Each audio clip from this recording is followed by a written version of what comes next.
Welcome back to my channel, YouTube. We're gonna hop right in. So today we are gonna make chicken velouté. Velouté is one of the 5 mother sauces, and I will argue that this is probably the most important one that you need to have in your pocket. Now, why do I say that? Because it's the easiest and fastest to make in my experience. Why do we need to know this sauce? Why are sauces important? They add flavor and texture to a lean protein. They can look visually appealing. They can honestly save a dish sometimes. Here's a good example of that. Tomato sauce you can't make on the fly. Hollandaise, kind of tough to make on the fly. You have to be an expert. All the other sauces, bechamel, kind of difficult to make on the fly. Velouté, super easy. If you know how to make gravy, then you know how to make velouté. This is just a basic textbook recipe for classic chicken velouté. But yes, you can make shrimp velouté, you can make fish velouté, you can make beef velouté. I even consider making every single pan sauce that I've ever made by searing the beef, deglazing, adding flour. We call that a pan sauce,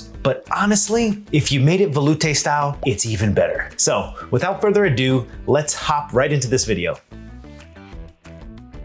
Okay, and here we go. We have our mise en place ready. Mise en place is very important. If you don't know what mise en place means, please refer back to the last video. We're gonna need our white mirepoix, some chicken stock, a sachet, but because I'm straining this sauce, I'm just gonna have a loose sachet or bouquet garni, right? Then some salt. And what we have here is our white roux. So if you don't know what any of this is, please go back to my last couple videos. I explain what a white mirepoix is, I explain what a white roux is. I also show how to make chicken stock. With all that said, what we're gonna do is I'm gonna show you how to make this sauce. And I highly urge, play around with this, right? So honestly, you could get away with just using onion to make the velouté. I've done this plenty of times. You can even remove this. You can keep it as basic as these ingredients right here. Even if you don't have a roux ready, you can make this in the pan after you saute your onions. This is a basic recipe for a velouté, and what I want you to do is be creative, right? That's the whole point of this. So without further ado, let's start cooking.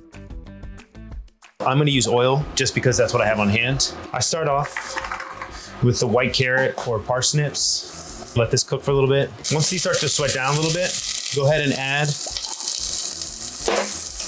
the rest of your white mirepoix. Another pro tip is, depending on how sweet you want your sauce, is how much vegetables you're gonna add. For this sauce, I'm not too worried about the color, so that's why I'm using dark chicken stock. I'm getting a little color on my veg, but if you were making a veal sauce or you wanted it super white, then I would highly recommend to make a basic chicken stock, not a roasted chicken stock. Also, don't put too much color on your veg. Now that we're here, a little pro tip, if I put this block right in here, it's gonna take time to break down. So what I'm gonna do is I'm just gonna grate it right in there. And this is my roux, just because this is still room temp, and I gotta be honest, it is rock hard. So of course, if you had a ton of liquid in here, then it wouldn't matter. Little pro tip, just grate it in there. That way it disperses evenly. We're right here. All we're gonna do now is we're gonna start adding our chicken stock.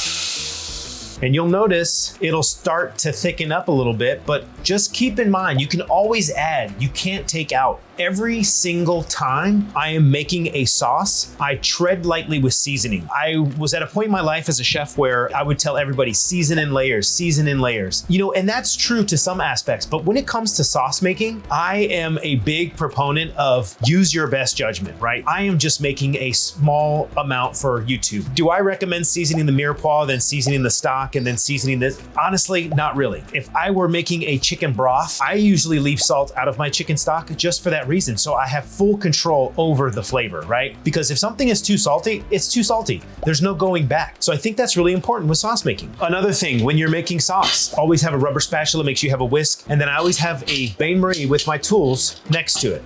Is this a textbook velouté? Yes. Can you change it? Absolutely. Is it set in stone? No. You as the cook need to make that decision. I'm gonna let this simmer for about, 4 to 5 minutes, and then we'll come back.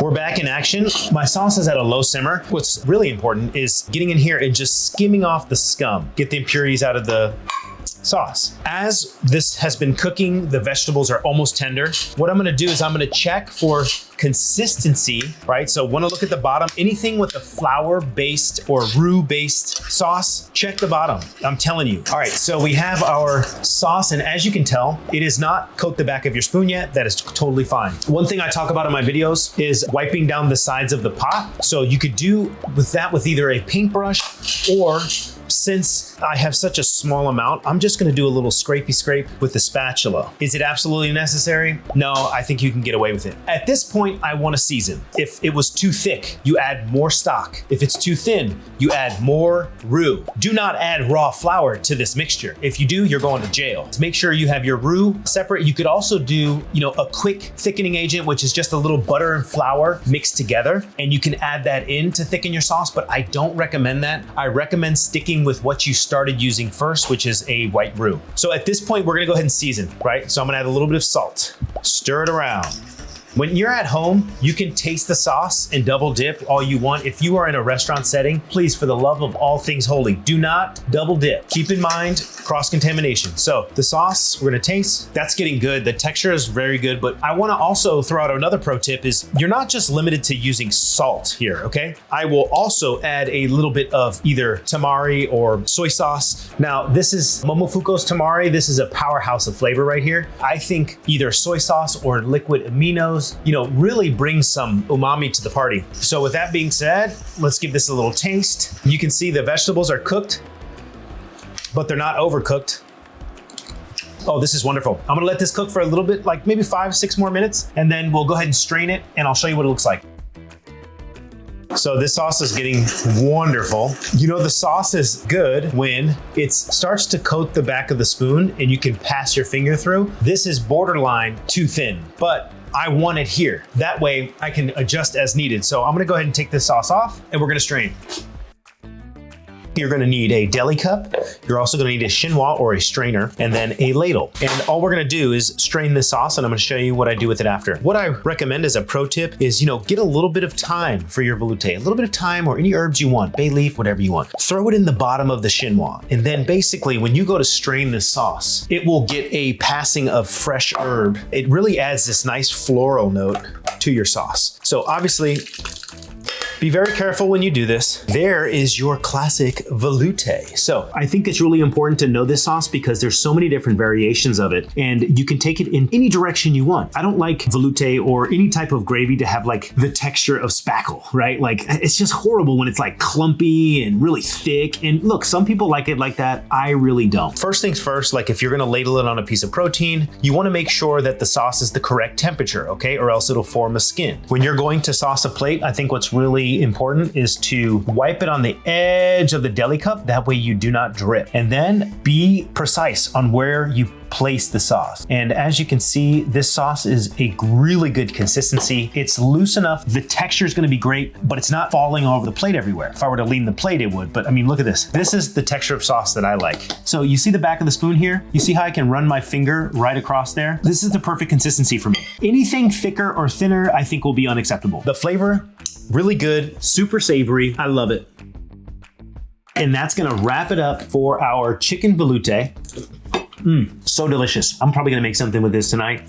Beautiful. And honestly, you can take this sauce any direction you wanna go. The opportunities are endless. I hope you enjoyed this video. Please smash that like. And if you're not subscribed yet, what are you doing? Stay tuned for the next episode.